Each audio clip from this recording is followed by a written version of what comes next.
A lot of people think that divorce is a negative experience and they're petrified of it.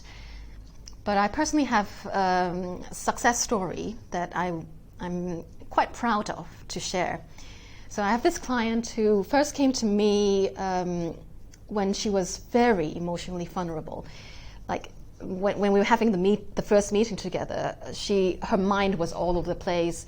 She's very timid. Her back is hunched like that. And of course she was crying every now and then, and I could tell that she could not cope with the divorce. So I told her, I think you should go to see a psychologist to build your inner strength before you actually move forward with the divorce process. And this is exactly what she did. She listened to my advice. She went to see a psychologist who helped her recognize who she really is. And then she came back to me and we went through the divorce process.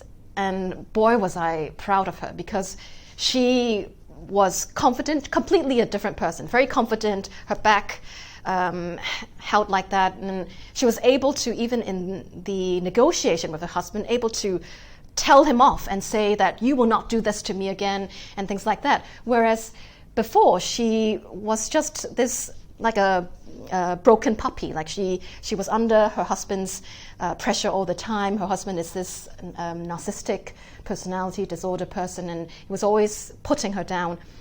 And it was just such a transformation to see her being herself again and having the strength to stand up against her husband and try to fight for what she think is right.